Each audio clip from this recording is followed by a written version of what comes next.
네, 안녕하세요. 청하수입니다. 발의 최후의 이야기 4편 시작하겠습니다. 앞선 3편 우상단 카드 클릭해서 못 보신 분은 꼭 봐주고 와주시면 오늘 편 이해가 더 용이하실 것입니다. 기존엔 발의 멸망이 그 찬란했던 위세에 비해 너무 허망했기 때문에 그 원인에 대한 두 가지 관점, 화산설, 내부 분열설, 이게 이제 제일 유명했죠, 이 두 개가. 화산설은 이미 1편에서 살펴봤고, 또 다른 하나 유명설인 그 내부 분열설과 그 외 다른 원인들 등등 이야기를 해보죠. 이 내부 분열설은 조금 뒤에서 말씀드리고 우선적으로 하나 말씀드려야 할 인물이 하나 있는데요. 거란족의 야율할저라는 아주 괴이한 인물입니다. 발해를 무너뜨린 거란요 황제 야율아보기의 친족이겠죠. 같은 야율씨니까. 관계가 어떻게 되냐면 이 할저는 그 아보기의 종숙이에요. 아보기가 친족 특히 형제들하고도 숱하게 싸웠던 인물이었잖아요. 근데 이 할저 역시도 그 많은 아보기에게 반기를 들었던 친족 중에 하나입니다. 근데 이 야율 할저가 우리가 다루는 발해에 최후하고 상당히 긴밀한 연관이 있다 이런 썰이 나오는 이유가 있는데요. 요사에 나온 이 기묘한 기록 때문입니다. 요사에 따르면 야율 할저는 어려서부터 교활하고 말주변이 능숙하여 주변에 간사한 자들이 많이 들러붙은 그런 인물이었다고 해요. 이 뭔가 음흉하고 계략에 능한 인물이었다 이거죠. 원래 이 할저는 부족의 추장이 될 수 없는 사람이었는데 부족 내에 그 할저의 이복형 있었는데 이제 이 형을 제끼고 그 야율 성로라는 파트너랑 손잡고 추장 자리를 갈취해요. 그렇게 해서 한동안 그 성로라는 사람과 리더 지위를 누렸는데 파트너 야율 성로가 먼저 죽게 됩니다. 그러자 요사에 따르면 힘이 약해져 자신이 그 반격 정변을 당하게 될까 두려워 굉장히 주목할 만한 행동을 하게 되는데 요사, 이에 야율 할저는 두 아들을 데리고 발해로 도주하였다. 이렇게 나와요. 그러니까 부족 내 갈등으로 발해로 망명을 했다 이거예요. 이 할저가. 근데 여기까지만 보면 뭐 망명이 할 수 있는 거 아니냐 그럴 수도 있는데 근데 문제는 이 망명 이후에 할저가 매우 이상한 움직임을 보여준다는 겁니다. 요사 보시죠. 발해에서 야율 할저는 눈앞이 안 보이는 실명한 사람으로 위장하고 발해에서 생활을 하였다. 이렇게 나와요. 뭔가 좀 이상하죠? 아니 망명을 했으면 그냥 발해 가서 잘 먹고 잘 살면 되지. 왜 눈이 멀쩡한데 굳이 발해에 가서 앞이 안 보이는 연기를 했지? 대체 왜? 왜 이런 이상한 연기를 발해 가서 했는지 그리고 이런 연기를 통해 무엇을 했으며 뭘 얻으려고 한 건지 이에 대해 세부적으로는 요사에 나와 있지 않습니다. 원래 사서가 그 좀 대상이 되는 그 인물의 그 아주 그 내밀한 어두운 부분, 어두운 모략, 술수 이런 거를 잘 안 드러내는 경우가 좀 있죠. 그리고 나서 또 괴이한 게 나오는데 이어지는 뒷내용 보시죠. 요사, 야율 할저는 어느 날 발해에서 격구 및 말타기 시합에 참석하였다. 격구는 다들 아시죠? 이런 폴로 시합 비스무리한 거. 그리고 말타기 대회를 발해가 주최했는데 거기 참석했다. 뭐 관람객으로 간 거겠죠. 여하튼 근데 여기서 이 할저가 말을 훔쳐가지고 그걸 타고 거란으로 되돌아옵니다. 멀쩡한 눈을 냅두고 실명한 사람 흉내를 냈다는 점, 그리고 다시 거란으로 재탈주해서 돌아갔다는 점, 분명히 정상적인 망명인, 진심으로 귀부한 사람의 모습은 전혀 아닌 거죠. 그래서 이런 내용 때문에 이 야율 할저가 오래전부터 발해를 노리던 아보기의 스파이 아니었는가 이런 설이 하나가 있습니다. 또 괴이한 게 이 요사의 그 서술 순서를 보면 아까 말씀드린 그 아보기가 할저한테 이런 말을 하는 게 나와요.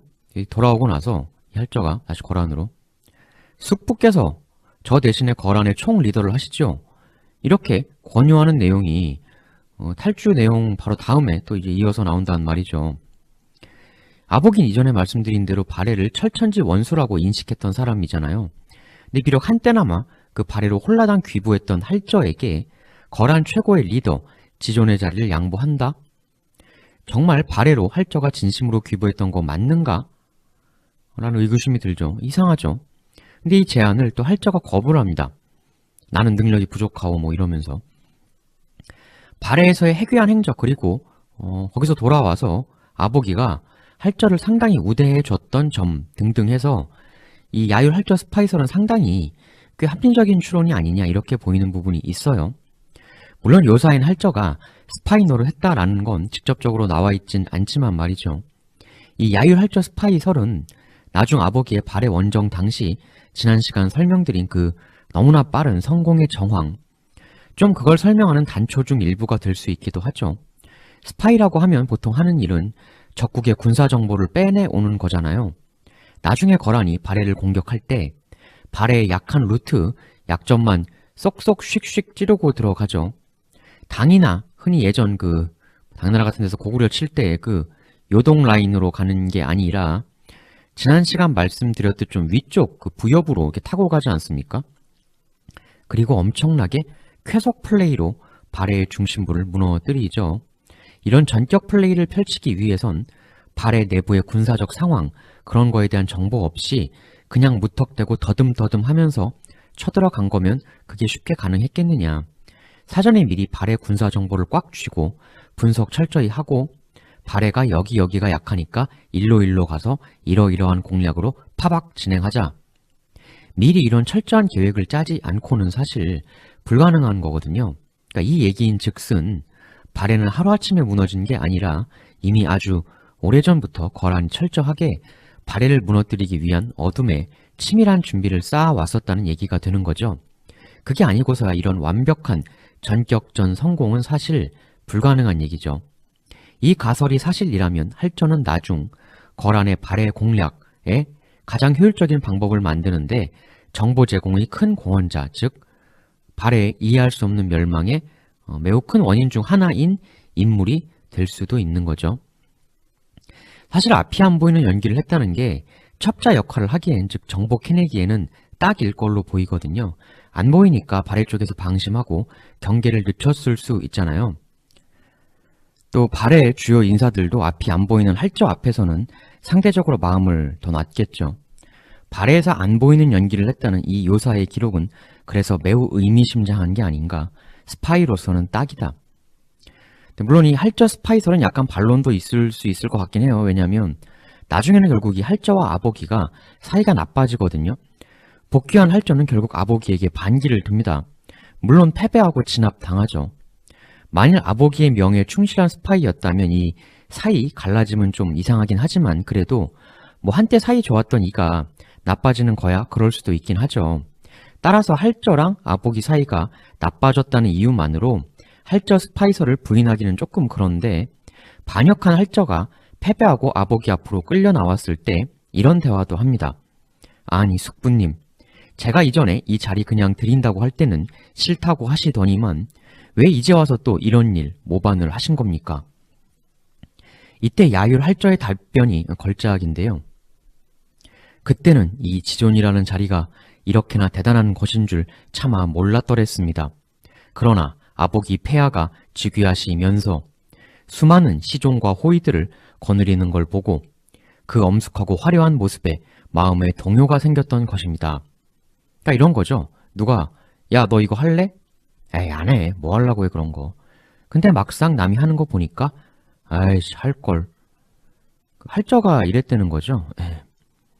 물론 이 말을 액면 그대로 받아들이냐 아니냐의 문제는 있지만 그러니까 인간이 어떤 제안을 받았을 때 거만함으로 그걸 쉽게 흘려버리는 경우가 많단 말이죠.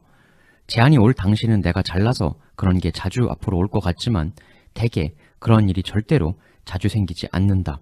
이 야율 할저처럼 나중에야 뒤늦게 후회를 하고 그 후회 때문에 이상한 무리한 행동을 하게 되는 이미 떠난 버스를 사람 발로 아무리 이악 물고 뒤쫓아 봐야 절대 따라잡을 수 없다. 우린 다음 버스를 기다려야 한다. 다음 버스는 반드시 온다. 여하튼 이 솔직한 말을 듣고 주변의 아보기 측근들은 굉장히 열받아 해요. 지금 뭐 장난하는 거야 이러면서. 그래가지고 분노해가지고 아보기에게 할저를 당장 처형하라고 종용합니다. 그러니까 이게 아보기는 본인이 원해서 했다기보다는 하도 주변에서 처형해야 한다고 해서 내키진 않지만 억지로 하는 그런 모습으로 사서에 나와 있어요.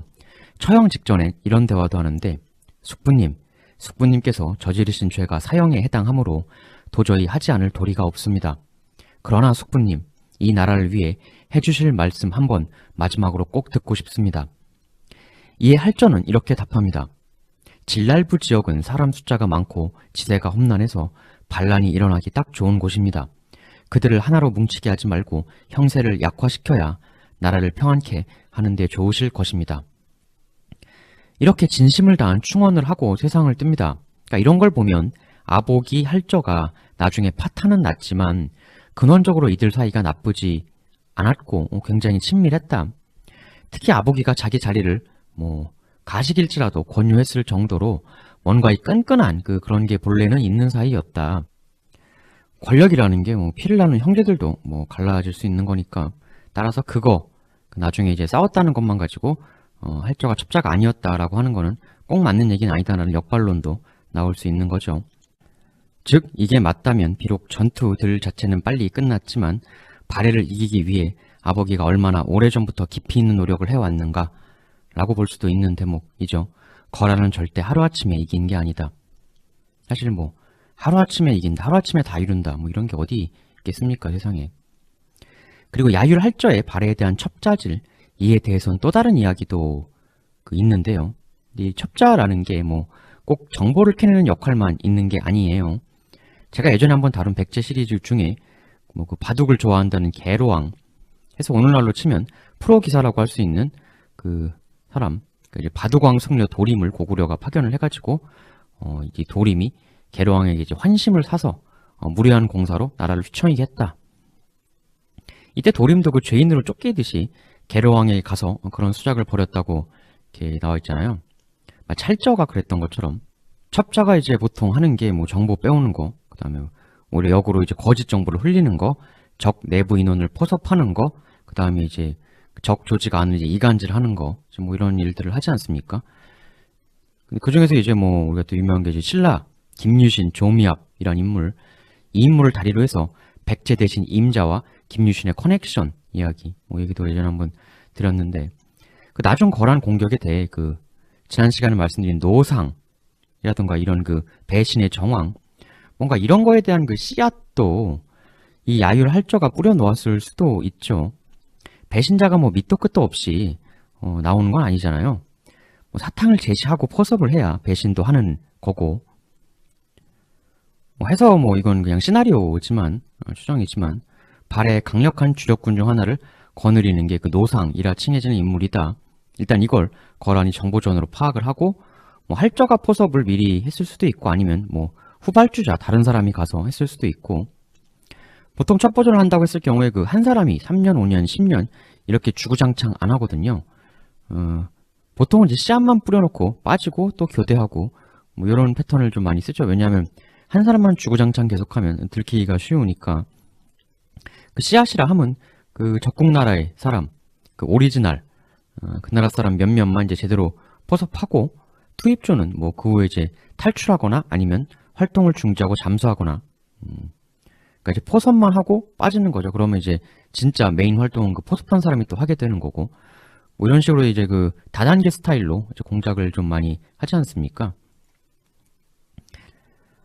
실제로 발해 최후의 저항 전투를 지휘했어야 할 노상이란 인물은 발해 멸망 후에 거란이 세운 나라의 우대상 엄청 높은 자리로 영전, 물론 할저가 안 보이는 행세하다가 격구시합 때 탈출하고 그런 것까지만 사설에 나와 있을 뿐 발해에서 뭔 짓을 했는지는 안 나와 있으니, 다만 발해의 빠른 패배에는 분명히 사전에 철저한 거란의 분석과 뭔가의 작업이 있었던 것만은 분명히 보인다. 최소한 이 정도까지는 했을 수 있죠. 거란이 일반적으로 예전에 당나라가 고구려 침공할 때 썼던 그런 루트, 즉 요동 쪽으로 오는 라인이 아니라 더 위쪽으로 얼핏 약간 돌아가는 것처럼 보이기도 하는 부여부 쪽으로 깨고 들어가는 그런 루트를 선택한 게, 최소한 그 루트가 발해가 제일 약하다, 이 정도 정보 파악은 사전에 분명히 했겠죠. 예를 들어 부여부 쪽을 지키는 지휘관이 어떤 문제가 좀 있다더든가, 아니면 부여부 쪽으로 해서 그쪽으로 찌르고 들어가면 문제인물 노상, 이 사람이 2번 타자로 등판할 수밖에 없다, 그러한 사전 판단 등등. 그러니까 나름 빅토리 로드라고 사전에 철저한 사전 파악이 된 거니까 당과는 다른 루트로 결단을 내려서 성공을 시킨 거겠죠. 최소한 그 정도 첩보전 정보전 정도는 했을 것 같다. 제가 이전에 전쟁에서 엄청 중요한 게 그 돈이다 이런 말씀 드렸죠. 근데 정말 또 중요한 게 정보전입니다. 예를 들면 어떤 10,000명을 거느린 장수가 있고 그럼 그 밑에 또 뭐 1,000명급을 거느린 중간 장수가 이제 있겠죠. 근데 이제 그 중간급 장수 중에 총지휘관하고 사이가 무지하게 나쁜 몇 명이 있어요. 정보전을 통해 그가 누구인지 알아냅니다. 그러면 그 중간 장수에게 쓱 접근해요. 그리고 이간질과 뇌물로 포섭을 합니다. 그럼 이 중간 장수를 실제 전투가 팍 터졌을 때 대놓고 전중 배신이 아니더라도 열심히 안 싸우게 만들 수는 있죠. 뭐 치고 나가야 할 때 가만히 있는다거나 아니면 뭐 지금 나서서 전열 붕괴를 막아야 하는데 엉뚱한 방향으로 부대를 갖고 뭐 돌게 만들거나, 그러니까 뭐 이런 정보 첩보전을 통해 이러한 일을 벌어지게 하는 쪽하고 안 하는 쪽하고 이제 누가 이길까요? 뭐 상대가 안 되는 거죠. 그러니까 야율할저가 그런 씨앗을 뭐 뿌리지 않았겠느냐라는 추정도 한번 해볼 수도 있겠습니다. 직접 증거는 없지만. 여기서 이제 더 나아가서 심지어는 이러한 얘기도 있더군요. 근데 지금부터 소개해드릴 이 얘기는 출처의 실체를 저도 정확히 모르겠어요. 할저가 발해에 가서 안 보이는 연기를 했다, 다시 도망쳐 나왔다, 이런 건 사료에 있으니까 여기까지는 명확한 사실이라고 얘기할 수 있을 텐데, 지금부터 말씀드릴 이 얘기는 역사적 사료에서 보이는 얘기는 아니거든요. 그냥 야사로 봐야 할 것 같아요. 저도 이 얘기의 출처를 찾기 위해서 웬만한 사설은 다 뒤져봤는데 사료적 출처는 뭐 도저히 못 찾았고, 그러니까 뭐 서설이나 그런 거 말고요. 가끔 보면 소설, 연희 이런 거 하고 사설을 제대로 구분 못 하시는 경우가 있는데 그 두 개는 전혀 다른 거죠. 그러니까 삼국지 연희를 역사라고 생각하시는 분들도 일부 계시던데 픽션입니다. 픽션. 제갈량이 촛불을 켜고 마지막 삶을 되살리는 기도를 올리고 있었는데 위연이 문을 확 열고 들어와서 촛불 꺼지는 바람에 제갈량 운명이 끝나는 걸로 결정되었다. 이런 거 다 픽션 아닙니까? 그런 일 없었죠, 전혀. 너무나 당연한 얘기겠습니다만. 해서 지금부터 소개해드릴 얘기도 어떤 픽션에서 나온 야사가 아닌가 싶기도 한데, 제가 누차 말씀드리지만 소개해드린다고 그게 사실이란 얘기가 아니에요. 그냥 이런 얘기도 있다라는 거지. 이 야사에 따르면 야율할저가 발해로 넘어올 때 엄청난 미녀를 한 명 데려왔다고 합니다. 해당 얘기에 따르면 거란 최고의 미녀였다고 하는데, 해서 와가지고 이 미녀를 어떤 발해의 고위 신료에게 줬다고 합니다. 해서 이 거란 미녀를 받은 발해 고위 신료는 아주 그냥 입이 해벌레 해져가지고 그 미녀에 빠져 정신을 못 차리고 한동안 살았다고 하죠. 근데 이 모습을 매우 안이 꼽게 바라보는 사람이 있었으니 그게 바로 대인선이었다는 겁니다. 해서 대인선이 이 고위 신료에게서 이 거란녀를 빼앗으려고 이 고위직에게 누명을 씌워서 처형하고 그 거란녀를 수중에 넣었다. 이런 대인선의 무모한 행위에 발해 내에서 반발 세력이 생겨 역모가 일어 내전과도 같은 상황이 발생했고, 이 틈에 할저는 거란으로 도로 튀었으며 발해는 극단적 파벌 싸움으로 아사리판이 났다 라는 얘기입니다. 이런 얘기가 있어요. 근데 도저히 출처가 어딘지를 모르겠는데 사료적 출처가 꽤 퍼져 있는 얘기입니다. 뭐 소설이야 이렇게도 저렇게도 쓸 수는 있죠. 뭐 나관중 삼국지 연희도 멀쩡한 훌륭한 장수 순우경을 알코올 중독자 꽐라맨으로 만들어버리지 않았습니까?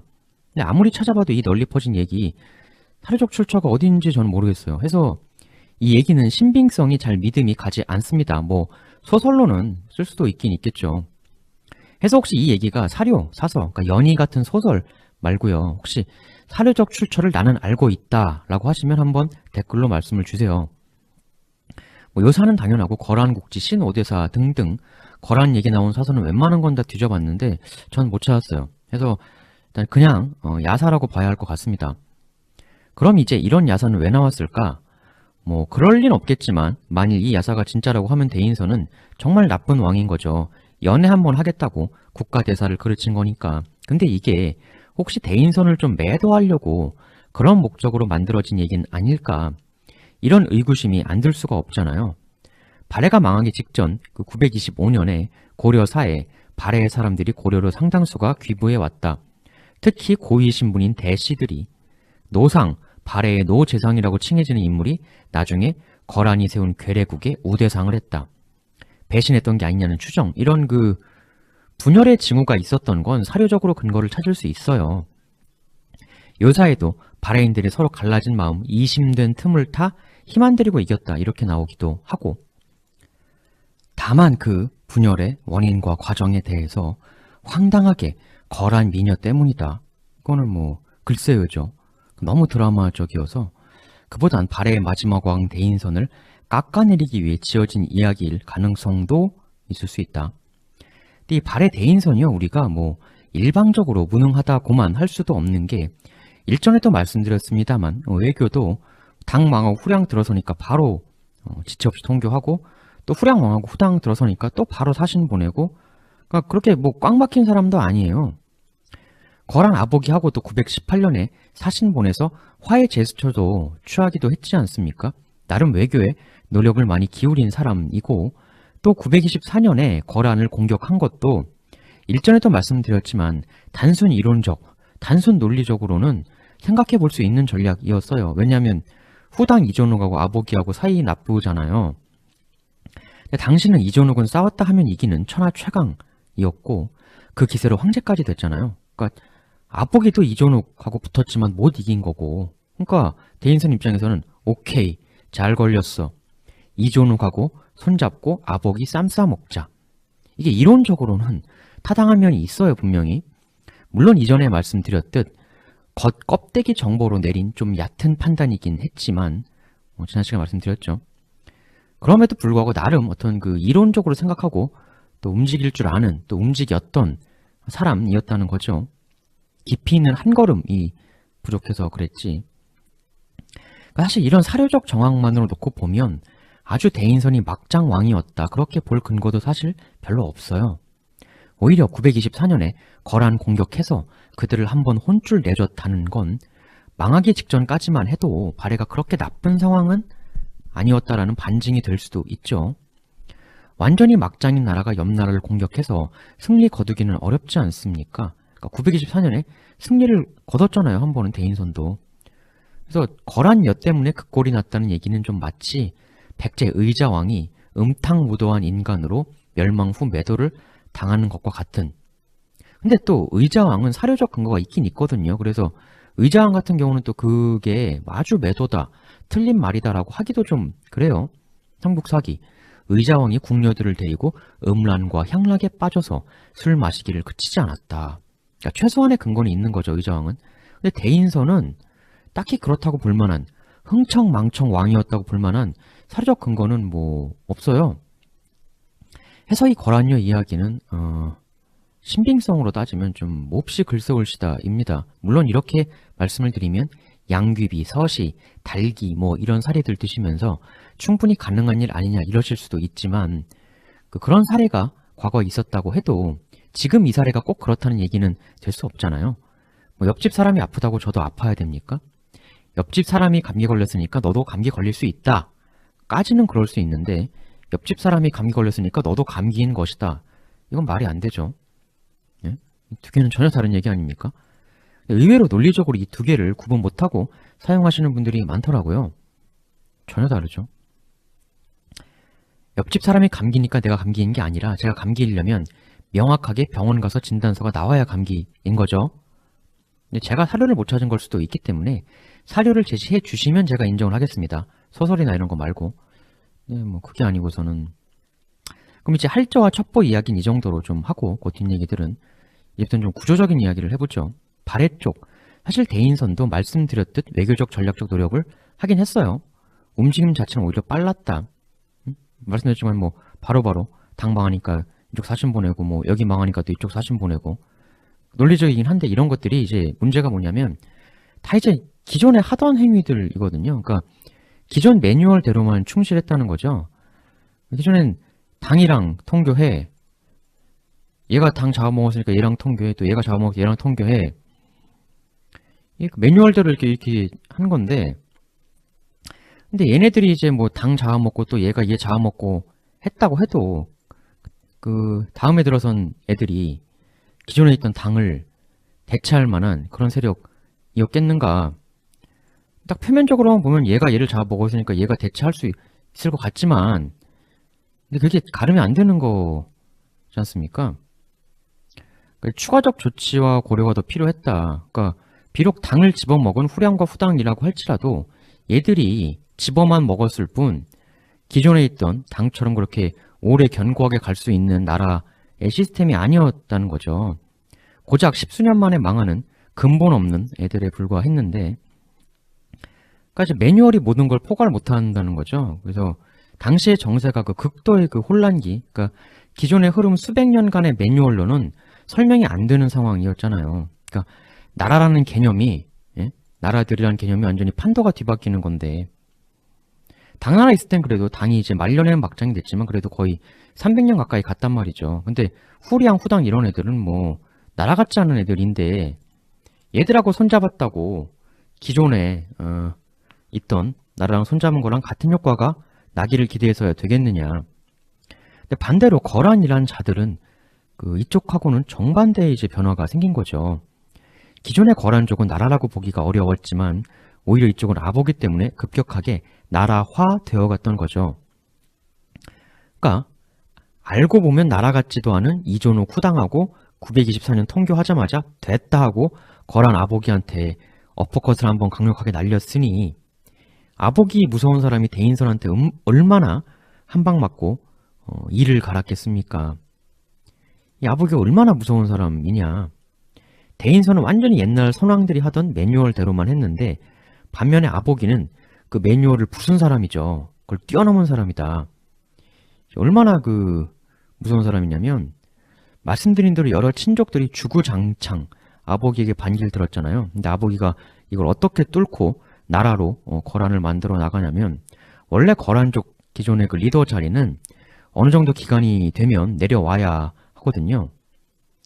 그러니까 기존의 그 다른 동시대의 나라들하고는 시스템이 그 다른, 그러니까 중앙 집중이 어느 정도 된 나라라기보다는 그냥 부족장들의 연합체 성격의 그런 거란이었던 거죠. 근데 아보기가 그런 거란의 기존 매뉴얼 관습을 깨고 파격을 감행한 겁니다. 아보기가 자리에서 이제 때 돼서 내려가야 하는데 안 내려가고 버틴 거죠. 그러니까 주변인들이 반발, 들고 일어날 수밖에 없는 그런 측면도 꽤 컸던 거예요.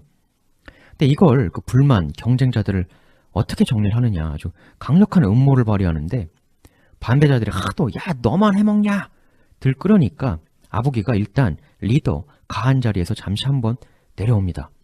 그러면서 무슨 일을 저지르냐면 말씀드렸던 그 아보기 부인 술률씨 있지 않습니까? 술률평. 이 그 술률씨가 하나의 계략을 내놓습니다. 신오대사라는 사서에 보면 이 내용이 나와 있는데 그 아주 많은 소금이 나는 그 염전을 아보기 내가 운영을 하고 있었다고 해요. 그러면서 여기서 나는 소금을 각 부족들이 이제 갖다가 먹은 모양입니다.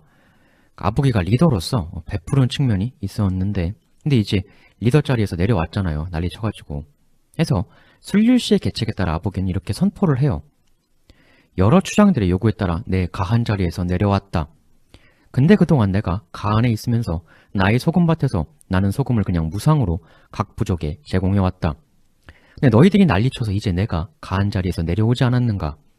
그동안 내 염전터에서 소금을 가져다 먹으면서 내가 꽁으로 베푸니 많은 이들이 이제 이게 주인 없는 것인 양 생각하고 있다. 허나이는 본디 내 소유물로 이 소금을 먹는 각 부족들의 부족장들은 이제부터 마땅히 그동안 공짜로 먹은 것에 대한 감사의 표시를 나에게 해야 마땅하지 않겠는가? 내가 뭐 큰 거 바라는 건 아니고 그렇지만 다들 각 부족에 좋은 술과 가축 음식들을 한번 가지고 와서 함께 잔치나 한번 하도록 하자. 그걸로 뭐 내 가름해 주겠다. 다만 이 잔치에 참여하지 않을 거면 먹을 것 같고 앞으로 그 부족은 소금 받아먹을 생각하지 마라. 이제부터.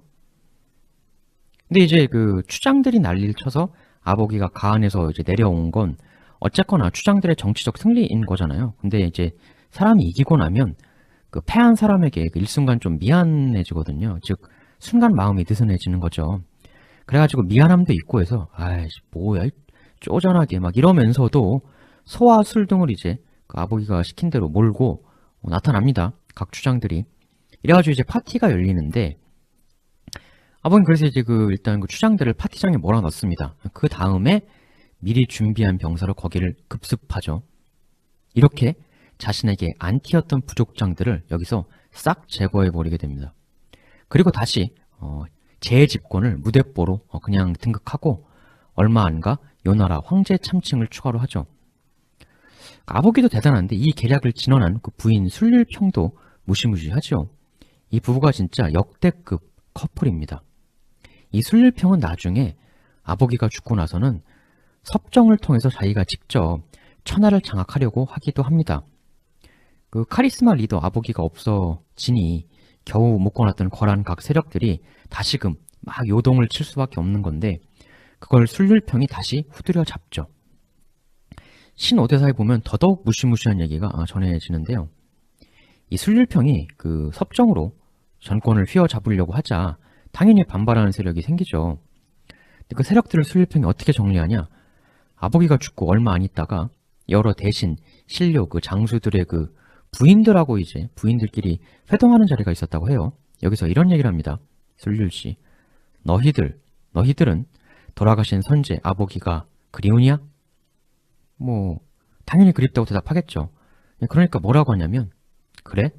근데 나는 지금 과부가 되었는데 여기 있는 너희들은 그 신료의 부인들은 어찌 지아비를 가지고 있단 말이냐? 이 말을 밑도 끝도 없이 하더니 선제가 그립다면 당연히 지하로 따라가서 매시는 게 마땅하렸다. 이러면서 근위병들을 불러가지고 거기 있던 신료 부인들을 파티장에 있던 모조리 참해버립니다. 나를 대신해서 선제를 지하에서 잘 모셔라. 이렇게 말하고는 그리고 아보기 묘에 그 부인들을 전부 순장해버리죠. 그리고 자신의 섭정 권력 장악에 방해가 되는 장수 100여 명을 역시 순식간에 공격해 제거해버립니다. 이 부분은 매사가 스피디합니다. 발해 원정뿐만이 아니고요. 이후로도 술률평은 어서 지하로 따라가 선제를 모시란 말이다. 이렇게 막 소리를 지르면서 마구잡이 순장숙청을 강합니다. 이를 통해 술률평이 권력을 재차 완전히 잡습니다. 무서운 여걸이죠. 근데 이렇게 막 순장숙청을 감행하다가 아보기가 굉장히 친애하던 한족 출신 조사온이라는 사람이 있었는데요. 술률평이 이 조사온에게도 너는 선제께서 그렇게 너를 총애하였는데 어찌 선제를 따라가지 않는 것이냐? 왜 자결자진 순장하지 않느냐? 내가 해주리? 뭐 이런 얘기죠. 무시무시한 술률평의 이 호령에 그러나 조사온은 답변합니다. 그렇게 말씀은 하십니다만 사실 선제 폐하와 친밀하기로는 이 세상에 지금 말씀하고 계시는 황태우, 술률평, 이상가는 분이 또 어디 있겠습니까? 황태우께서는 그렇게 선제를 위한다 하시면서 왜 직접 본인은 그 뒤를 따르시지 않는 겁니까? 태우께서 지하로 가신다면 저 역시 태우를 따라가 선제를 함께 모시겠습니다. 그러니까 너는 왜 남만 주구장창 순장시키고 정작 아보기 부인이었던 너는 가만히 살아있냐 이런 얘기죠. 이건 당연한 얘기입니다. 사실 남만 순장시키고 자기는 살고 있는데 이게 사실 니들아 모셔라 가서 하는데 자기는 살아있으니까 이게 말 같지도 않은 논리잖아요. 그러니까 무시무시한 술률평에 대해 주눅들지 않고 할 말을 다한 조사온이었던 거죠. 이 긴장감 넘치는 상황에서 주변 신료들은 모두 후덜덜 떨고 있었는데요. 이에 술률평은 조사온을 무섭게 쏘아봅니다. 그리고 주변 쳐다보는 신료들을 한번 쭉 봐요. 근데 이게 조사온 얘기가 말은 맞거든요. 다들 무서워서 말을 못해서 그렇지 야, 저 미친 거 아니냐. 남은 죄다 순장시키면서 자기는 뭐 하는 거냐. 옛 부인이었는데 누구라도 이렇게 생각하거든요. 그러니까 강자에게 맞서는 유일한 방법은 이를 크게 만드는 수밖에 없는 것 같아요. 크게 만들지 못할 거면 아예 대들지 말든가. 그래야 생존한다는 게 역사가 주는 팁인데 여기서도 마찬가지죠. 조사원이 주요 신료들 보는 앞에서 이렇게 크게 떠들어대니까 당신이 순장되면 나도 따라가겠다. 술률평이 아무리 무대포라고 해도 정치인인데 사람 눈을 신경 안 쓸 수는 없잖아요. 근데 술률평이 얼마나 놀라운 사람이냐 하면 여기서 돌파를 하는데 어떻게 돌파를 하느냐? 이렇게 말을 합니다. 뚫린 입이라고 말은 잘하는군. 그렇다. 나 역시도 본래는 선제를 따라 바로 지하로 내려가려고 했다. 허나 지금 내 아들이 너무 어리고 나라 정세가 혼란이 가득한데 내 어찌 이걸 내팽개쳐 두고 지하로 떠날 수가 있단 말이냐. 나 역시 당장 가고 싶지만 갈 수가 없는 것이니 좋다. 그럼 대신 나의 한 팔을 잘라 선제의 곁에서 모실 수 있도록 보내도록 하겠다. 이러더니만 그 자리에서 자신의 한 팔을 자릅니다. 그리고 그 팔을 무덤에 순장시키죠. 무시무시하지 않습니까? 이래가지고 순릴평이 얻게 된 별명이 바로 단환태우, 즉 팔이 하나인 태우라 이거죠. 그리고 이제 그 순릴평에 이 팔을 자르는 계기를 제공한 이 조사원 있지 않습니까? 이 조사원도 결국 목숨을 건져요. 그 네가 순장돼야 나도 되겠다라고 최후의 배짱을 부린 승부수가 통한 거죠. 이 순릴평은 그 아보기 다음 황제도 자기 마음대로 결정을 합니다. 또 그것도 이제 황태자 첫째를 제끼고 둘째를 또 세워버려요. 마음대로. 이렇게 해서 그 요 2대 황제가 되니까 바로 요태종인데, 참고로 요태종은 그 이존욱의 나라였던 후당을 멸망시키고 그 대가로 그 유명한 연운 16주를 차지하게 된 인물이죠. 아보기 순릴평이 무서운 사람들이 갈래갈래 주장들이 있는 상황 속에서 자신들만의 나라를 만들기 위해 얼마나 사투를 벌였느냐, 자신의 한 팔까지 희생해 가면서 과연 거란이 이렇게 필사적으로 변신하는 와중인 걸 대인선은 얼마나 파악하고 있었을까. 그러니까 지금 그 천하의 기존 세력들이 성격이 과거와는 전혀 완전히 달라지게 되는 그 때였던 거잖아요. 당나라와 그 후신들이 막장쇼를 하는 동안 거란은 이렇게 필사적으로 전혀 다른 체질로 바뀌어 나가고 있었다.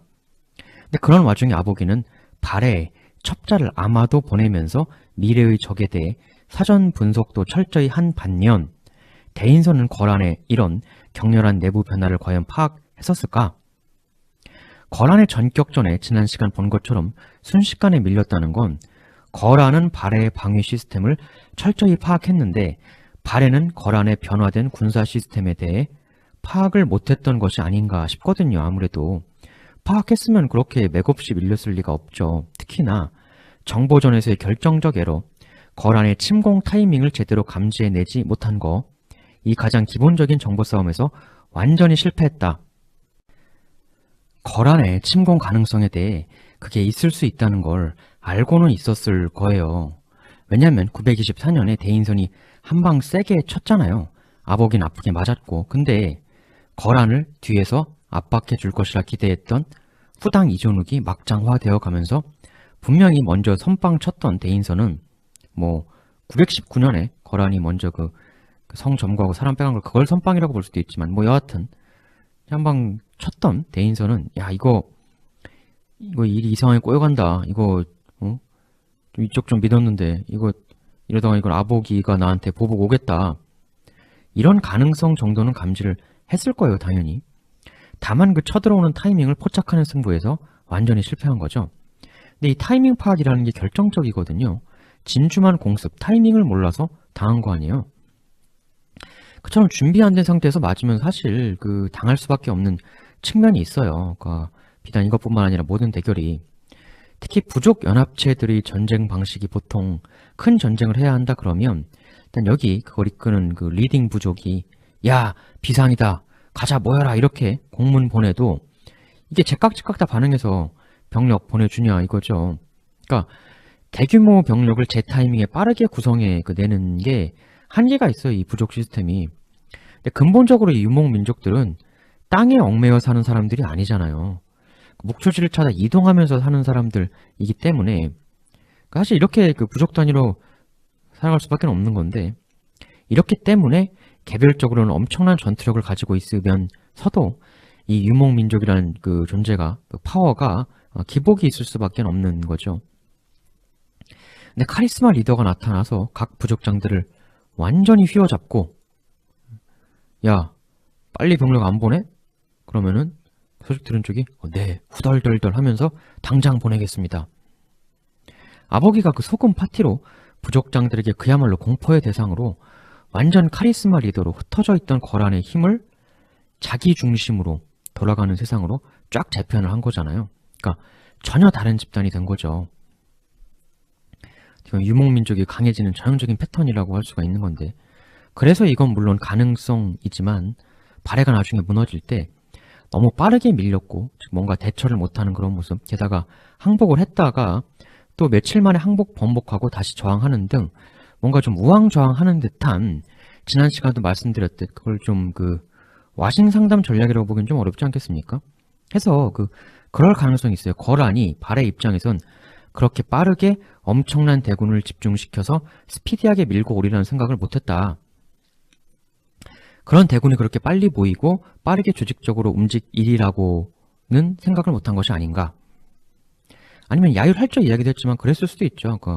뭐 서건 파티도 그렇지만 이 아버기 부부가 워낙 속이는 계략에 능하니까 보통 침공 의도가 있는 쪽에서는 역정보전을 펼쳐서 아유 우리 지금 힘들어서 못 쳐들어가, 좀 서쪽 부족들 정리하느라고 힘 다 써서 아유 당분간 발해 쪽은 신경도 못 써, 마음 넣어도 돼, 이런 식의 역정보를 흘렸을 수도 있죠. 사실 아보기가 똑똑한 사람이면 당연히 이런 전략을 썼겠죠. 상대를 방심시키고 훅 들어가게 전술, 뭐 서건 파티도 마찬가지고 일단 리더 자리에서 내려와서 약한 모습 한번 먼저 보여주고 상대를 방심시킨 다음에 훅, 가장 최고이자 기본적인 전략이에요. 이 3패턴. 그래서 이제 발해를 칠 때도 뭔가 어떤 발해를 방심시키는 즉 이 타이밍엔 절대로 안 치고 들어간다, 그런 허위 정보전 이런 거를 밑바탕에 깔고 강습을 개시했을 가능성도 있죠. 그래서 발해가 허망하게 당한 것이다. 근데 뭐 꼭 이렇게 말씀드리면 반론하시는 분들이 있는데, 저도 뭐 이게 절대 정답이라는 건 아니에요. 이게 지금 사료가 없지 않습니까? 이 사안에 대해서. 그러니까 절대 정답이 어디 있겠어요. 이게 영원한 미스테리지. 다만 여러 가지 정황으로 한번 추론을 해보는 거죠. 절대적 정답 아니면 무조건 오답 처리를 해버린 우리네 시험식 교육 방식으로는 오히려 진정한 진리에 다가가지 못할 수도 있어요. 그럼 이제 마지막으로 화산과 함께 또 하나 가장 크게 유명했던 발해 내부 분열설 한번 살펴보죠. 일단 분열에 관련해서는 제일 유명한 얘기가 말갈인데요. 이 말갈에 대해서도 제가 제작을 하려고 했는데 이게 내용이 너무 방대해지더라고요. 거의 동영상 하나에 3시간급 그 기원이나 각종 여러 관점들을 두루 다 소개해 드리려면 해서 오늘은 그 얘기는 좀 건너뛰고요. 그리고 발해의 국호 부분도 있어요. 과연 발해의 국호를 발해라고 공식 비정하는 게 맞는가? 이것도 여러 관점들이 있으시죠? 그런 얘기는 나중에 다 묶어서 발해의 진정한 실체란 영상으로 또 한 번 하도록 하고요. 오늘은 일단 사료적으로 정황들을 추리해 나가는 위주로 해볼까 합니다. 일단 분열의 정황이 몇 개가 있죠. 발해 멸망 직전해인 925년에 다수의 발해인이 고려로 귀부해 왔다는 고려사의 기록, 고려사 925년 기록들을 뒤져보면요. 총 3번의 귀부 내용이 나옵니다. 925년 1년에만 3번, 처음 나오는 게 9월, 고려사 925년 가을 9월 6일 발해의 장군 신덕 등 500인이 내투하였다. 그리고 며칠 있다가 9월 10일, 고려사 9월 10일 발해 예부경 대화균, 대균로, 대심리 등이 백성 100호를 거느리고 귀부해 왔다. 4일 간격으로 대규모 귀부가 이루어지고 있죠. 그리고 한 번이 더 있었어요. 이 한 번이 또 대박인데 날짜가 925년 12월 29일. 지난 시간에 소개해드린 부여부가 함락된 게 926년 1월 3일이잖아요. 그러니까 부여성 함락 불과 5일 전인 거죠. 이때 고려사 12월 29일 발해 좌수이소장 모두간과 박어 등이 백성 1000호를 거느리고 귀부해 왔다. 이 1000호라면 엄청난 거죠. 이 정도면 엑소더스라고 해도 과언은 아닌, 사서에까지 이렇게 기록이 될 정도면 뭔가 일이 있긴 있었던 거죠. 특히 부여성 함락 5일 전에 상당한 숫자가 발해를 떠난 거니까 뭔가 있긴 있었다. 근데 이 일이 뭔지는 현재 전혀 알 수가 없다는 거, 사료가 없으니까. 근데 그렇다고 없으니 모르겠어요 하고 넘어가는 것보다는 부족한 단서의 끄트머리를 붙잡아 추리를 한번 해나가 봅시다. 원래 사건 수사라는 게 그렇잖아요. 범인이 누군지 몰라도 직접 증거가 없어도 현장에 뭐 물건 흐트러진 모양새라든가 뭐 사용도구 이런 단서가 안 될 것 같은 단서의 끄트머리를 그래도 하나씩 잡아서 추리해 나가는 거 아닙니까?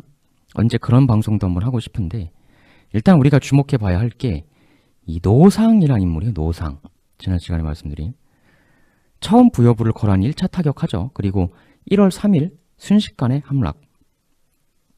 그리고 1월 3일부터 1월 9일까지 아마도 추정 약 500km를 주파해서 이 6일 만에 수도성 포위까지 해낸 건데, 근데 이 문제 3일에서 9일 사이 이 엄청난 쾌속 주파를 하면서 맞닥뜨린 게 바로 발해의 최후 결사대였을 걸로 보이는 이 노상의 군대였거든요. 근데 이 노상의 저항은 그냥 격파되었다 한 줄로 끝나고, 노상의 군대도 격파하고 동시에 500km도 6일에 주파했다는 건데, 대체 그럼 이 노상이라는 사람이 뭘 한 건가 그때? 응? 굉장히 의아스럽죠. 특히나 의심스러운 추후의 기록, 발해가 무너지고 거기에 세운 거란의 괴뢰국, 동란국, 동단국, 거기에 요사, 황태자 야율배를 인왕왕으로 발해의 옛 땅을 동란국으로 해서 다스리게 하고, 야율 진랄, 아버지의 동생을 좌대상으로, 발해의 노상을 우대상으로, 발해의 사도 대소연을 좌차상으로 임명했다. 보시면 아시겠지만 그 좌대상, 우대상, 예? 우대상이 거의 비슷한 급이라고 보면 좌우니까. 근데 이 좌대상으로 임명된 사람이 무려 야율아보기의 동생이란 말이죠. 그러니까 이 발해 노상이라는 인물은 아보기 동생급 지위를 얻은 거예요. 엄청나죠?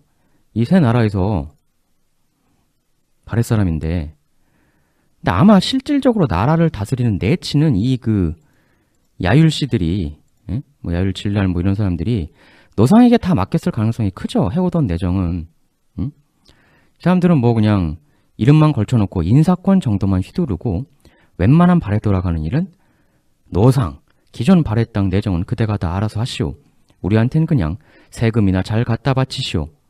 뭐 이렇게 했을 가능성이 크죠. 그러니까 기존 발해 땅에서 이 거란 공격 이후에는 노상이 1인자가 된 거예요. 사실상. 이런 융숭한 대접을 대놓고 받았다는 거는 배신을 해서 자신의 노상병을 거란에게 1월 3일에서 9일 사이에 들어갔다 바쳤거나, 최소한 발해 최후의 결사대에 전혀 걸맞지 않는 제대로 된 저항을 하지 않은 것 정도까지는 분명히 보이죠. 근데 이 노상이라는 인물이 여러 가지로 그 미스테리예요. 일단 지칭하는 명칭부터가 이상하죠. 이 노상, 한자로 이래요. 그러니까 나이든 재상이라는 뜻인데 문자 그대로는, 그러니까 이거는 두 가지죠. 이렇게 이제 나오니까 이 사람 이름이 노상이다. 성이 늙을로고 이름이 상이다. 뭐 이게 있고, 그게 아니라 노상은 직책, 그러니까 문자 그대로 그 어떤 재상 중에 하나, 직책을 지칭하는 거다. 근데 이름은 딱 봐도 아닌 것 같죠. 요사에 이렇게 나와요. 발해 노상을 우대상으로, 발해 사도 대소연을 좌차상으로 임명했다. 이름이 노상이라고 하면 이 요사 표현이 좀 어색하죠. 그러니까 뒤에 대소연을 보면 발해 사도 대소연, 그러니까 발해에서의 직책을 말하고 그 다음에 이름이 나오잖아요. 그러니까 발해, 직책, 이름 이렇게 나오는 건데, 그러니까 보통 이름이 김돌식이다 그러면 발해 김돌식, 발해 김돌식을 우대상으로 임명했다. 이것보다는 발해 장군 김돌식을 우대상으로 했다. 발해 재상 김돌식을 우대상으로 했다. 그러니까 우대상이라는 엄청난 관직을 내리는데 그 사람이 발해 사람이면 최소한 그냥 발해하고 그냥 밑도 끝도 없이 이름이 나오는 게 아니라 발해에서 뭘 했던 사람이다. 그걸 알려주고 좀 그 이름이 나오는 게 자연스럽지 않습니까? 발해에서도 나름 중요한 위치에 있었던 스펙을 가진 이런 사람을 동란국에서도 주요 보직에 앉혔다. 이렇게 표현하는 게 좀 자연스럽죠. 이 이름이면 뭐 이 사람이 발해에서 뭘 했었는지 좀 밑도 끝도 없이 알 수가 없는 그 기자 아닙니까? 그래서 이제 발해 다음에 아무 직책도 없이 이름으로 김돌식처럼 그렇게 튀어나온 건 아니지 않겠느냐. 물론 이제 그 흉노에도 예전에 보면요, 그 노상선우라고 있어요. 노상선우. 근데 이 사람은 윗상자 쓰거든요, 상이. 그러니까 일단은 그래서 그 노상은 나이든 재상이라는 문자 그대로의 직책적 의미로 보는 게 좀 자연스럽지 않을까라는 관점이 이제 있는 건데, 근데 이 관점이 자연스럽긴 한데 그러면 이제 근본적으로 드는 의문이 하나가 생기죠. 그럼 왜 직책만 있고 이름이 없지? 본명이 없지? 이거거든요. 왜 이름이 안 나와? 아니 노재상, 노상도 뭔가 이름이 있었을 거 아니에요. 근데 왜 이름이 안 나오고 그냥 노상 이렇게만 나오는가? 그렇다고 요사가 무슨 이름이 잘 안 나오는 사서냐? 전혀 그렇지 않거든요. 지난 시간에 소개드린 발해 도성 내 무장 해제하러 들어갔다가 발해 병사들에게 공격을 받은 그 강말달이란 사람 있지 않습니까? 일일이 가서 무장 해제시키는 그런 하급단의 실무를 맡은 사람이니까 굉장히 하급무관이었을 거란 말이에요. 근데 강말달이란 이 하급무관의 이름 석자는 떡하니 기재가 되어 있는데 동란국 어쨌든 나라잖아요. 거기에 랭킹 3인데 이런 사람이 이름 본명이 안 나온다? 왜? 그렇다고 발해 사람들은 다 이름이 안 나오냐? 그런 것도 아니거든요. 요사, 발해 노상을 우대상으로 발해사 대소현을 처참명했다. 대소현은 이름 석자 똑똑히 기재하고 있잖아요. 아니 대소현은 사도라는 관직과 함께 이름도 이렇게 정확히 기재해 주는데 대소현보다 더 높은 자리, 훨씬 더 비중 있는 인물인 노상은 왜 이름이 빠졌냐고. 굉장히 기이한 일이죠. 일단 이 노상이 문자대로 나이든 재상이라고 한다면 이름이 안 나온다. 그건 이제 이유는 두 가지죠. 이름, 본명 기록이 있었는데 유실되었거나 아니면 일부러 감췄거나. 그러니까 이 사서의 기록이라는 게 일부러 디테일을 좀 회피하는 경우가 있거든요. 그러니까 야율할죠. 왜 발에 가서 앞이 안 보이는 행세를 했는지, 그리고 그걸 통해 무엇을 한 거고 뭘 얻으려고 한 건지 이런 건 없이 그냥 그런 행위를 했다 라고만 나와 있거든요. 그러니까 의도적으로 야 이건 좀 너무 디테일하긴 들어가긴 좀 그런데 야 이거 너무 디테일하면 좀 그렇지 않냐? 야 이건 좀 빼자. 이건 너무 극비성 문서다. 당연히 당시에도 CIA나 KGB 같은 정보전 업무를 맡는 담당자가 나라에 있었을 거고 그러니까 많은 것들을 기록에 남기지 않고 어둠의 뒤에서 수많은 일들이 샤바샤바로 처리됐겠죠. 그러다 보니까 이 사료라는 게 좀 이런 어둠의 일들은 뭔가 중간중간에 듬성듬성할 수밖에 없어요. 제가 예전 사마중달 사마이 시리즈 할 때 그 일대기 이야기 드렸던 그 중달의 아들 사마사의 부인 하후휘 있지 않습니까? 역시 요사처럼 정사인 진서에 이렇게 나오죠.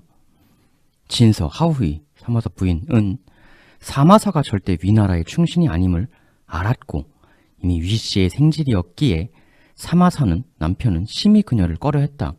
청년이년 마침내 독약을 마시고 죽었는데 당시 나이가 24세였고 어디에 장사 지냈다. 사마염이 제위에 오른 후 추봉하지 않았는데 나중에 시호를 내렸다. 이게 좀 뭔가 찜찜한데 딱 뭐라고 나오지 않는 그런 사례거든요. 굉장히 듬성듬성한 내용이에요. 읽어보면 이게 좀 기괴한 기록이고, 그러니까 부인 하우휘는 남편 사마의 아들이 위나라의 충신이 아님을 알고 있었다. 그래서 사마사가 자기 부인을 굉장히 껄끄러워했다. 그리고 나서 바로 밑도 끝도 없이 24세의 너무나 젊은 나이에 음독해서 세상을 떴다. 그러니까 사마사가 껄끄러워한다? 충신이 아님을 알았다? 껄끄러워한다? 음독했다. 이렇게 바로 밑도 끝도 없이 나오니까 그래서 이거를 사마사가 자신의 야심을 조기에 알아챈 그 부인을 제거한 거 아니냐.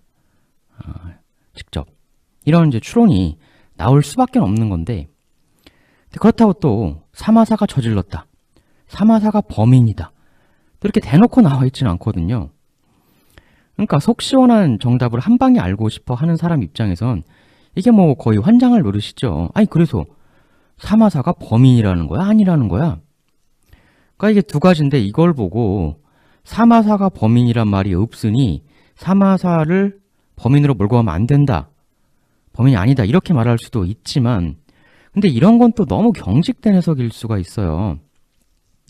우리가 쓰는 사람이 여러 가지 자기 입장이나 그런 거에 따라서 제약이 있을 수밖에 없는 게 사람이 쓰는 글이란 거지 않습니까? 그러니까 너무 고지식하고 경직되게 나가면 할 말이 너무 나도 적어져요.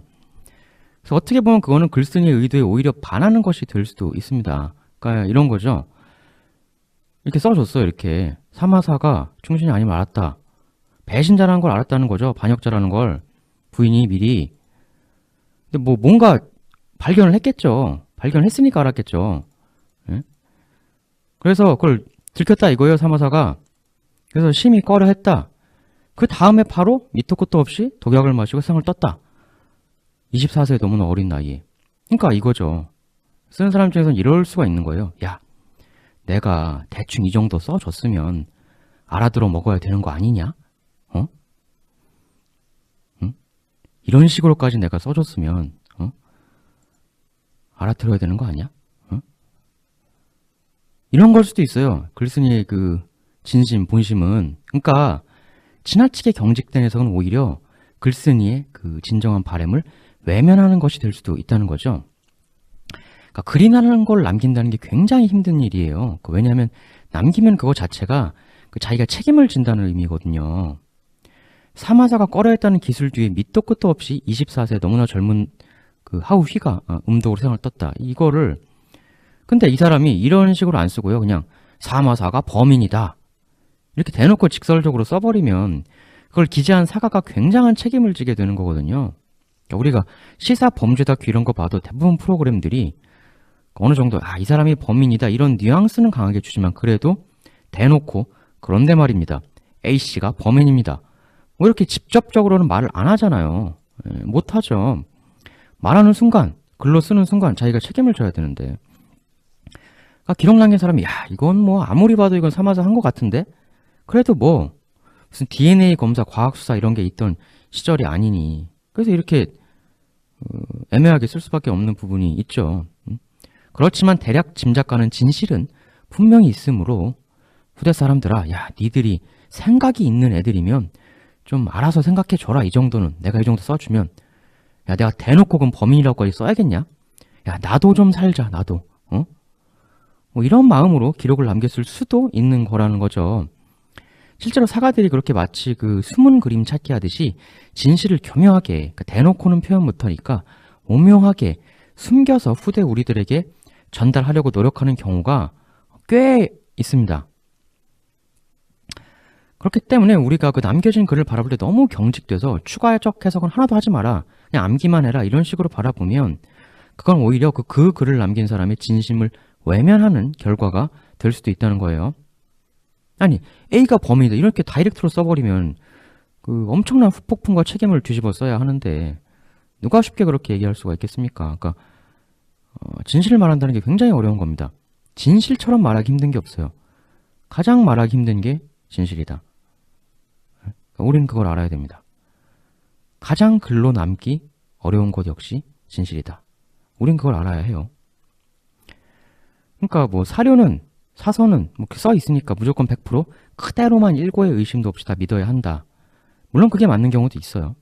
있습니다. 그게 맞는 경우도. 하지만 이 세상에 절대적으로 맞기만 한 원리, 원칙 같은 건 없다는 거. 게다가 사료 사서는 편찬하는 당시 그 조정, 즉 정부의 영향 하에 기록되는 경우가 꽤 많고 그러니까 권력자들의 눈치를 보면서 쓸 수밖에 없는 상황이 생긴다는 거죠. 그렇기 때문에 그 양심이 있는 사람들은 또 근데 그렇다고 또 아예 안 쓰기는 양심에 찔리니까 교묘하게 숨은 그림 찾기 하듯이 진실을 샥 이렇게 뒤에 감춰놓는 그런 경우도 우리는 사설을 볼 때 생각을 해야 한다는 거예요. 꼭 무조건 써진 대로만 받아들여라. 그럼 오히려 기록을 남긴 사람들의 열망을 배신하는 것일 수도 있다는 거. 태종 이방원이 실록 편찬 책임자로 최신복 하륜을 앉혔잖아요. 그럼 우리가 하륜이 편찬한 실록을 100% 공정하다, 100% 객관적이다 이렇게만 받아들여야 합니까? 아니면 대체적으로는 받아들이되 어떠한 그 정치적 요소도 좀 고려를 하면서 한 번 더 깊이 생각을 해야 합니까? 뭐가 진짜 올바른 학습 태도일까요? 말한 거죠, 사실. 그러니까 우리의 목적이 그냥 암기 줄줄해서 상식 자랑하려고 역사 배우는 건 아니잖아요. 그것보단 진실과 지혜죠. 더 많은 지혜를 얻고 한 발짝이라도 더 진짜 진실에 다가가는 것. 비록 완벽하게는 어렵다고 해도 단 한 발이라도 더 진실 쪽으로 이동하는 것. 사실 이것도 습관이죠. 그냥 겉핥기 줄줄 암기밖에 못하느냐, 이면의 진실을 보는 습관이 있느냐. 노상이란 인물의 실체도 우리가 바로 그러한 식의 접근이 좀 필요한 거죠. 글 이면을 볼 수 있는 눈. 노상도 정치인, 위정자 아닙니까? 당대의 권력자. 이 위정자들 특히 사서, 기록 이런 거를 굉장히 두려워해요, 보통. 사서에 한 방 잘못 기록이 되면 후대에 두고두고 씹힐 수가 있기 때문에 그래서 때때로 자신의 권력을 이용해서 사서 편찬에 직간접적으로 개입을 하죠. 노상보다 훨씬 더 안 중요한 인물들도 더 별 볼 일 없는 사람들도 이름, 본명이 줄줄줄 정확하게 기록되어 있는데 왜 노상만 이름, 실명이 사라졌을까? 왜? 이렇게 중차대한 인물이. 아니 그 강말달도 나오는데 하급무관 노상 이름이 실수로 유실돼서 사라졌다고? 단순 실수라고 믿으라는 거냐 지금. 직급 낮은 대소연도 나오는데 그 사람보다 내정을 사실상 총괄했을 최정상 총리급 인사 이름이 단지 실수로 유실되었다? 글쎄요. 물론 그럴 가능성도 있지만 그 지위의 중요성을 봤을 때 이 사람 이름만 쏙 빠져있는 건 매우 부자연스러운 게 사실이죠. 그럼 생각을 해보죠.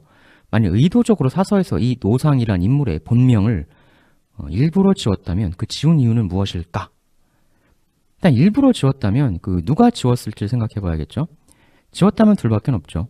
이 사서 자체는 그 원나라에서 편찬된 거지만 그 원 소스는 거란인들이 남긴 기록에서 발췌를 했겠죠, 당연히. 그럼 일단 이 거란인들이 이 노상의 본명을 지워줬다. 이게 하나가 있고. 근데 그 후대 거란인들이 굳이 그럴 필요가 있나? 예를 들어서 어떻게 보면 똑같은 동란국, 괴뢰국, 꽃보직에 임용된 대소현은 그냥 이름 석자를 기재하잖아요, 정확하게. 근데 제3자인 거란 입장에서 굳이 대소현은 기재하면서 노상만 누락시킬 지울 이유가 있는가? 아니면 매우 어려운 일이긴 하지만 노상 본인이 자기의 실명, 본명이 후대에 남는 걸 굉장히 꺼려해서, 즉 본인, 자기 스스로의 의지가 많이 반영되어서 그의 이름이 역사 속에서 사라졌을 가능성, 이것도 하나가 있죠. 왜 지웠냐? 이것도 궁금하죠. 당연히 자랑스러운 일을 했으면 어거지로라도 자기의 이름을 사서에 쑤셔 넣으려고 했겠죠. 노상의 실명이 사라졌다는 것 자체가 노상이라는 사람이 아주 엄청난 안 좋은 일을 뭔가 한 거 아니냐. 근데 이 안 좋은 일이라는 게 나중에 동란국 만들고 나서 뭔가 고용주인 거란 입장에서 사고 치거나 안 좋은 일을 한 거면 이름 기재하고 이놈 나쁜 놈이다, 무능하다 이렇게 욕하는 기록을 나중에 남기거나 그럴 수도 있는데, 거란이 만든 거란 사료에서 이름이 지워진 거는 거란이 익스큐즈를 해준 노상과 거란 양쪽의 니즈가 서로 부합해서 혹은 거란이 그렇게 익스큐즈 해준, 그렇게 되었을 가능성이 이제 크죠. 후대 거란 사가들이 이름을 일부러 감춰줬을 수도 있고. 왜? 노상에 대한 배려로. 야, 이거 노상 이 사람 한 짓 봤을 때 이거 후대 이 사람 이름 전해주면 이거 안 되겠다. 근데 그 해준 일이 우리 거란한테 도움은 되는 일이었고 그래서 배를 해줬다. 일단 딱 떠오르는 가능성은 일단 이거죠. 그러니까 너무나도 희대에 대배신 행위를 했기 때문에, 그냥 배신이 아니라 아주 그냥 역대급 엄청난 어떤 배신 행위를 했기 때문에, 배신자라는 건 아무리 이긴 쪽에서 고맙다고 할지라도 이미지가 좋긴 어렵잖아요. 후대에 나라를 팔아넘긴 배신자라고 후대에 기록이 되는 게, 본인에게는 얼마나 두렵고 수치스러운 일이 있겠습니까? 정말 팔아넘긴 거라면. 이 사람이 발해가 망하는 데 있어 너무나 결정적이고 너무나 무시무시한 배신을 저질러서 228년 사직, 그렇게 화려하고 번성했던 나라를 하루아침에 망하게 만든 결정적인 역할을 했기 때문에 스스로도 자신의 이름이 후대에 남겨지는 것을 원치 않았다 해서 강말달, 대소연 이런 훨씬 지위 낮은 사람들 이름도 일일이 다 남아있는데, 이 노상도 발해 최후의 결사들을 이끌었을 정도니까 발해에서도 엄청난 지위의 사람이었을 거거든요. 그런데도 실명, 본명이 이 사람만 쏙 사료에서 공중증발해버린 이 귀견 현상, 뭔가 엄청난 후대에 두고두고 배신자라고 천년을 욕먹을 만한 그런 큰 짓을 했기 때문에 스스로 역사에서 사라지는 길을 택한 것이 아니냐. 오직 이 사람만 이름이 빠졌고 이걸 단지 실수다, 유실이다라고 보기엔 너무나 부자연스럽다 해서 노상이 한 행동은 아주 엄청난 행동이었을 것이고 발해가 망하는데 거의 최고의 역할을 한 것이 아니겠느냐 라고까지도 생각을 해볼 수 있는 대목이 아닌가. 물론 이건 추리죠. 기왕 추리한 김에 조금 더 해볼까요? 그럼 노상이 한 짓은 정확히 뭐였을까? 일단 묘사에 기록된 건 뭐 거란에게 노상병을 끌고 왔다가 격파당했다.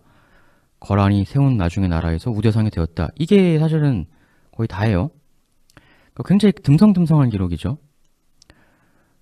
그렇다고 뭐 정확히 그 외에 무슨 짓을 한 건지 남아있질 않아요. 그러니까 뭐 이름까지 일부러 사료에 안 남길 정도니까 그러니까 뭔 짓을 했는지는 더더욱 잘 안 나와 있는 거고, 사실 이걸 알 수 있는 방법은 그 단서는 전혀 없습니다.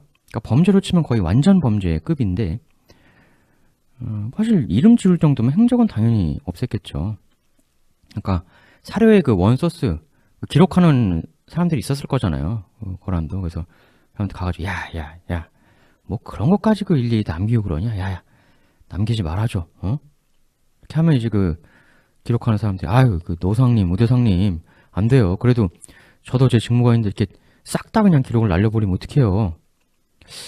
이 사람이 자 이 봉투 이거 줄 테니까 가족들하고 맛있는 거 사 먹고 요새 그 자가용 말 좀 오래되지 않았어. 그 중고말 쓰고 있는 것 같은데 신형 말로 내가 또 하나 뽑아줄게. 그러니까 내가 발해서 거란으로 넘어오면서 했던 일 기록 싹 다 지워버려줘. 야 그런 거 굳이 꼬치꼬치 남기면 뭐하냐? 다 옛날 일인데 워낙 지도 본인도 창피하니까 뭐 이랬는지 어땠는지 모르지만 어쨌든 그 노상 이 양반이 뭘 했고 어떻게 해서 나중에 우대상이라는 실질적인 실권자까지 올라갔는지 전혀 알 수가 없습니다. 그러니까 거란 입장에서는 뭐 노상의 행동이 뭐였던지 간에 정말 고마웠을 거거든요. 자기네들 입장에서는 공적이고. 그러니까 사실 뭐 기록을 해줄라 치면 해줄 수도 있어요. 뭐 훌륭했다. 거란 입장에서는 그럴 수 있는 건데 굳이 뺐다. 거란 입장에서 이 사람이 그 공적자 아닙니까? 공헌자. 근데 굳이 이렇게 굉장히 감추고 있다. 이거는 그거죠. 이제 그 자기네들이 봐도 노상이 한 짓은 해도 너무했다. 뭐 이런 거 수도 있고, 진짜 천세만세 욕먹겠다. 아니면 노상 본인이 지어달라고 했다. 그러니까 배려였을 가능성, 노상 본인의 요청이었을 가능성. 그럼 이제 아무것도 없지만 제가 한번 추리를 해볼게요. 이 사람이 뭔 짓을 했을지. 일단 그 노상이라는 단어, 여기서 좀 힌트를 뽑아봐야 될 것 같거든요. 사실 그 이름이 없는 것도 굉장히 괴이한데 이 노상이라는 직책명도 희한해요. 이제 그 늙은 재상이란 거 아닙니까? 아니, 근데 직책 이름이 늙은 재상이 뭐야? 그러니까 재상이면 재상이지 이게 늙을 노는 왜 굳이 붙인 건가? 이 사람이 재상이었어. 그럼 그냥 뭐 발해 재상, 발해 재상병, 뭐 재상의 부대 이름 되는데 이게 직책명이 이제 그 노상이란 말이죠. 그럼 이제 그 늙을 노 의미가 뭐냐? 일단 이 노상이라는 직책명이 그 나중에 거란에서 붙여졌던 것일 수도 있고 아니면 정말로 발해에서 이 사람의 직책을 노상, 노상님 이렇게 붙여서 내내 사용했을 그 두 가지 가능성이 있죠. 근데 가능성으로만 치면 후자가 더 있어 보여요. 그러니까 발해에서부터 그 직책명이 쓰였다. 왜냐하면 요사 기재 자체가 발해 노상을 우대상으로, 발해 사도 대소연을 좌차상으로 이렇게 이제 기재를 했거든요. 그러니까 발해 노상, 발해 사도 이렇게 병렬 기재를 했기 때문에 발해에서 사도였다, 발해에서 노상이었다. 그러니까 최소한 발해에서부터 그렇게 불리웠을 가능성이 더 큰 것 같긴 해요. 그럼 이 노상이란 단어로 이 사람의 정체를 유추해 보면, 그러니까 이제 그 상은 이제 재상급이라는 얘기고, 이 노자의 비밀, 을 풀면 이 사람의 정체에 좀 다가갈 수 있지 않을까 생각을 해보거든요. 1차적으로는 또 문자 그대로, 이 사람이 나이가 되게 많았다. 단지 그거다. 일단 이게 있을 수가 있고요. 이 노자는. 근데 사실 그 밑도 끝도 없이 그냥 나이 많다고, 야, 당신 나이 많으니까, 나이 많은 재산이니까 노상이라고 해. 이러진 않았을 거잖아요. 아니, 뭐 직장에서 예를 들어서 과장이야. 근데 밑도 끝도 없이 당신은 나이가 많으니까 이제부터 그냥 과장이라고 안 하고 노과장이라고 하시오. 이러면 이게 기분 나쁘라고 하는 소리지. 이런 소리 듣고 누가 좋아하겠습니까? 그러니까 맥락 없이 무턱대고 단지 늙었다고 노상이라고 하는 건 아니었을 것이다, 아마. 근데 이제 관직명 앞에 뭔가 수식어가 붙는다는 거는 하여튼 그 관직 내에서도 뭔가 특별한 무언가가 있다라는 얘기일 거거든요. 어쨌든 재상 앞에다가 수식어가 하나 더 붙은 거잖아요. 그러니까 단순히 노상이란 인물 자체 생물학적 나이 말고 어떤 정치적 의미가 늙을 노에 있다고 보면 두 가지인 것 같아요. 첫 번째는 그러니까 재상 위의 재상 혹은 재상 중의 재상, 왕초 재상 이 의미가 있을 수가 있고 일단 아니면 리타이어, 은퇴, 명예재상 뭐 이런 것도 가능하죠. 그러니까 재상 중의 재상, 재상 중의 왕초 아니면 리타이어 재상, 은퇴 재상. 요건 이제 그런 거 있잖아요. 2번은 왜 교수님도 명예 교수님 있고 회장님도 명예 회장님. 이분들의 특성이 말 그대로 그 명예직 즉 2선 후퇴, 1선에서 퇴진. 그러니까 노상이라는 건 말하자면 그 어떤 이제 그 명예 재상, 2선으로 후퇴한 재상. 그러니까 일종의 그런 가끔 자문하는 역할만 맡고 실제 실권은 당시엔 없었던 그러니까 이런 거죠. 발해에 당시 이 배신한 이 노상 말고 다른 실권을 쥔 진짜 실세 재상이 따로 있었던 그래서 그 진짜 재상하고 그러니까 실세 재상하고 구분하기 위해서 앞에 노자를 붙였을 가능성이 하나가 있어요. 그러니까 후발 실세가 이 노상을 밀어냈는데 그냥 생으로 나가쇼, 꺼지쇼 이러기 뭐하니까 미안해가지고 국가원로 노상 이래가지고 뭐 명예회장님 이런 거 붙여주는 것처럼 노상이라고 직책명을 정해서 거기 앉힌 거다. 그럼 이제 과연 이 두 가지 중에 노상은 무슨 의미인가? 뭐 양쪽 다 가능성은 있는데 일단 이 사람이 너무 홀라당 넘어갔거든요. 그러니까 1월 3일에서 9일 동안 500km 6일 동안 주파하는데 이 노상이 일말의 갈등이라도 했다면 그래서 약간의 대치만이라도 했다면 그렇게 주파하기 굉장히 어렵거든요. 그러니까 굉장히 즉각적으로 홀라당 넘어간 건데 재상 중의 재상, 왕초 재상, 최고 재상이었다면 물론 그랬어도 그럴 순 있지만 조금 가능성으로 보면은 조금 약간 그런 면이 있어요. 그래서 2번 쪽 가능성을 한번 생각해 볼 수가 있지 않을까 싶은 거거든요. 앞선 시간에 우린 발해 왕 대인선이 1월 14일 날 거란에게 항복하러 양 끌고 갈 때 그가 입었던 옷이 하얀색 소복이었다라는 얘기했죠. 그게 그냥 단순한 백기투항, 항복의 의미냐 아니면 당시 발해에 뭔가 아주 중요한 사람의 상이 있었던 거냐, 상중. 만약에 상중이었다고 하면 왕이 흰 옷을 입고 직접 기릴 정도니까 거의 왕에 준하는 매우 높거나 아주 의미 있는 사람이었을 테죠. 해서 하얀 옷과 이거를 좀 조합하면 혹시 이런 건 아니었을까? 이 본명을 알 수 없는 노상, 이 사람이 원래는 발해 내 사실상의 넘버원, 원탑이었는데 왕 대인선이 이 사람 말고 다른 새로운 떠오르는 실권자를 등용하여 그 대역 A를 새 실권자로 임명했다. 그리고 이 노상을 2선으로 밀어냈다. 그래서 이제 늙을 노자 붙인 호칭에 유명무실한 명예직, 관직을 하나 만들어줘서 이렇게 밀어냈다. 그럼 당연히 이제 노상은 엄청나게 열받죠. 그래도 대놓고 확 들이받거나 어쩌지는 못한다. 왜? 이 새로운 뉴페이스 A도 나름 호족이고 세력이 있었을 테니까 그러니까 대인선하고 뉴페이스하고 둘이 손 합친 게 노상보다 세력이 더 크니까 노상이 뭐 어떻게 하지를 못하는 거겠죠. 근데 이 A가 갑자기 세상을 떴다. 그래서 대인선이 하얀 소복으로 갈아입고 상중에 들어갔다. 근데 하필 그 참에 아보기가 쳐들어왔다. 강력한 능력과 사병을 가진 그래서 기존에 많이 의지했던 그러니까 노상을 충분히 대체할 수 있었던 A를 그간 믿고 살아왔던 대인선은 이 갑작스런 국난 A 사라지고 세상을 뜨고 아보기 쳐들어오고 여기에 당황하게 되고 그 와중에 주요 거점인 부여부마저 며칠 만에 홀라당 떨어졌다. 이해. 너무 급하니까. 다급하니까.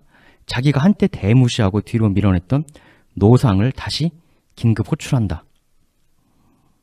한때 잘 나가던 그 지휘 능력자였던 노상은 이에 자신의 세력과 대인선의 직할 휘하 병력까지 일부 받거나 아니면 자기 세력만 끌고 나가거나 해서 수도로 밀려오는 거란군을 요격하러 떠난다. 예? 그러나 이미 한 번 자기를 배신하고 뒤로 밀어냈던 대인선을 구해주고 싶은 마음은 이미 그때는 없었고 해서 거란을 치러 가는 척 하면서 실은 발의 핵심 주력을 쇽쇽 빼몰고 나와서 쳐들어오는 거란에게 투항 홀라당 다 갖다 바쳤다. 고민이 없잖아요. 홀라당 넘어가는데 시기적으로 봤을 때. 이거 주파 거리가 부여부에서 수성까지 500km 6일 만에 주파에서 포위했다.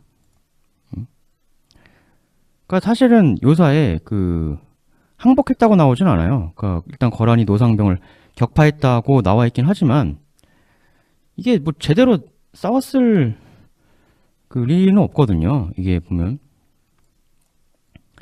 그러니까 어느 정도라도 좀 대치를 하다가 갈등 좀 때리다가 넘어간 이런 일정이 아니에요, 이게. 예. 이건 거의 노상이 아무 갈등 없이 초스피드로 바로 항복했던 것이다 라고 밖에는 볼 수가 없거든요. 이 시간 진행 타임라인은. 그리고 나중에 거란이 막 동남국에서 랭킹 3위 했는데 랭킹 1, 2위는 전부 거란의 최고위 황족들 아닙니까?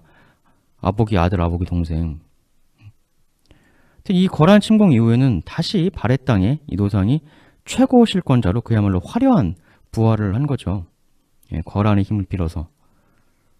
혹시 이런 시나리오는 아니었을까 싶고, 아니면 거란군이 진짜 너무 빠르게 쾌진격을 해서 그야말로 며칠 만에 모든 걸 정리해버렸잖아요. 과연 이게 발해 내부의 강력한 협력자가 미리부터 시작 전부터 강력하게 내통해서 길을 다 미리 깔아주지 않고 가능한 일이었을까? 예? 물론 가능할 수도 있죠. 밑도 끝도 없이 그냥 밀고 들어왔는데 일이 너무 잘 풀렸다. 그럴 수도 있긴 하지만 처음부터 발해 내부의 어떤 내통 세력하고 미리부터 면밀하게 계획을 짜서 순식간에 무너뜨리는 시나리오를 발해 내부자하고 같이 계획을 짜서 시작했었을 가능성도 있어요. 아니 더 나아가서 발해 내부의 권력 투쟁에서 밀려 토사구팽을 당한 어떤 인물이 아예 처음부터 거란 쪽에 먼저 선 제안서를 밀어넣었을 수도 있죠. 야, 내가 여기 포인트 작업해 놓을 테니 이때 여기로 해서 이렇게 쳐들어오슈. 요래 요 라인으로 쳐들어오면 내가 거기쯤 있는 지휘 장수 애들 작업 좀 해 놓을 테니까 지도 딱 주면서 말이죠. 이 루트로 밀고 들어오면 여기 라인 다 옛날에 내 밑에 내가 다 키웠던 애들이에요. 얘기해 놓을 테니까 지도 요 선으로 샤샥 밀고 들어오세요. 즉 아예 노상이 이 판 전체를 처음부터 계획하고 이끈 은막의 최대 수문 조종자였다. 이런 생각까지도 한번 해볼 수 있죠. 왜? 너무 빠르게 무너졌으니까.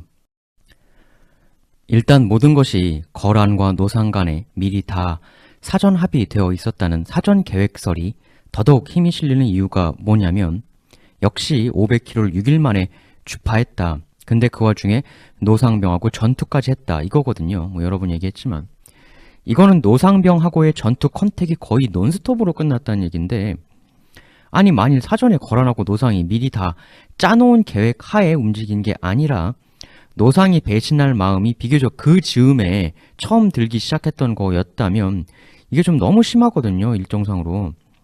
아무리 그래도 명색이 나라를 팔아먹는 고민인데 어떻게 단 하루 이틀도 고민을 안 하고 이렇게 스피디하게 의사결정을 할 수가 있느냐. 아무리 그래도 국가 최고 원로인 사람이었을 텐데 발해에서 최소한의 그 나라에 대한 애정이 있긴 있었을 텐데 갑자기 닥친 이슈라면 항복할까 말까 이게 그래도 한 며칠은 고민하는 게 정상 아닙니까? 최소한 아니면 싸우는 척이라도 좀 하든가 양심이 있으면 그런 거 없이 6일 만에 500km 주파하고 거기다 수도 포위까지 완성해냈다는 거는 노상은 그야말로 논스톱으로 항복 결정을 내렸다라고 밖에는 보기가 힘들어요. 즉 미리부터 항복하고 병력 다 넘기기로 사전 계약이 되어 있었다. 그 전에인 최소 925년서부터 라고 보는 게 합리적이지 않겠습니까? 그리고 거란이 발해를 먹는데 뭔가 어마어마한 결정적인 공헌을 했으니까 아보기 동생 같은 최고위급 황족들하고 동급 대우를 해줬겠죠. 엄청난 대우 아닙니까? 단순히 수동적으로 끌려가기만 한 역할은 아니었을 것이다. 그래서 라는 추론이죠. 적어도 훨씬 더 직급이 낮은 대소연, 강말달은 본명 일리다 나오는데 이 노상, 이 높은 사람 실명이 깨끗하게 사서에서 사라지는 것, 뭔가 대단히 후대에 아주 결정적으로 대역을 먹을 수 있는 엄청난 희대의 배신 행위를 했기 때문에 그런 거 아니냐. 그럼 만일 그 정도급 희대의 배신이라면 이 판에 거의 주인공급 역할을 한 것, 주인공 역할이라면 뭔가 방금 말씀드린 정도의 일을 했어야 주인공이라고 할 수가 있겠죠. 물론 이건 노상이라는 다소 특이한 관직명과 이름이 감쪽같이 사라진 거. 근데 뭐 사실 노모 이런 건 사실 많아요. 뭐 원로원, 노모 이런 건 많긴 많아요. 아주 특이한 건 아닌데 뭐 여하튼 그렇지만 뭐 그러한 이게 이제 이름이 붙은 것 등등의 그 작은 파편을 가지고 한번 제가 추정한 시나리오에 불과합니다. 물론 당연히 저도 이게 절대적 사실이다라고 우길 생각은 전혀 없어요. 근데 역사적으로 이렇게 그 내부 권력 투쟁에서 밀린 위정자가 열받아서 외부 세력을 끌어들여서 자기 나라를 망하게 하는 이런 일들이 꽤 많았거든요.